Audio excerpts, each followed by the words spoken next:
project commenced, we had so little to go on. There were no blueprints, no engineering drawings.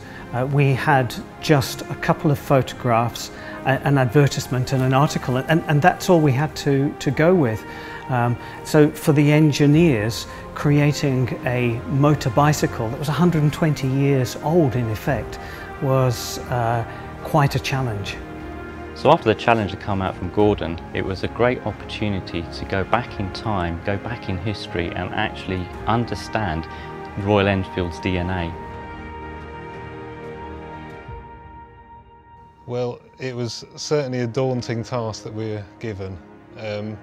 Usually the process we take is to go and look at other similar motorcycles, or if you're making a reproduction, ideally go and measure the original. But in this case, there was none. This frame, we're trying to replicate something, so it involves a different approach to it. If we were building this bike from scratch, we'd just simply make it. We wouldn't be copying anything. We'd make it how we wanted to.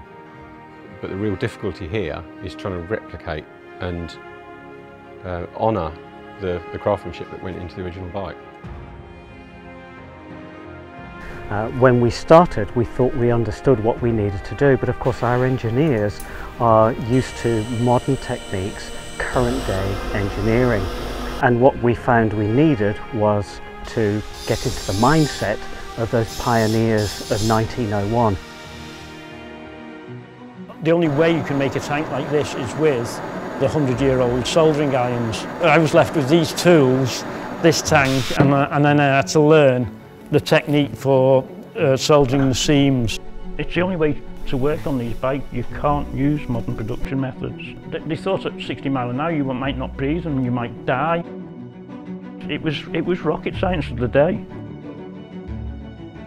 So after months and months of work, we finally got it together, but the big question is, will it run and will it ride well? Because it's one thing to bench test an engine and know that it will tick over, but to actually run as part of a complete motorcycle or motor bicycle is a big unknown.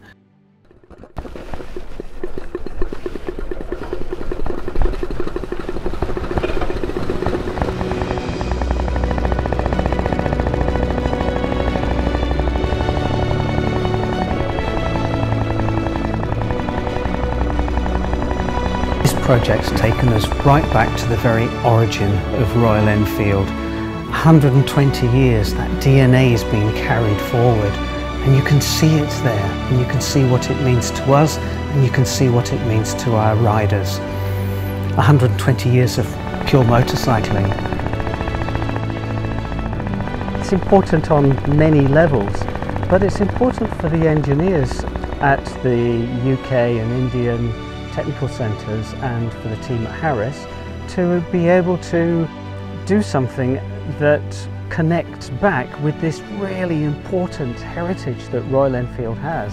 And I hope that if they're looking down on us, those gentlemen, engineers and designers of 120 years ago, and see what we've now achieved today, I hope they're really proud.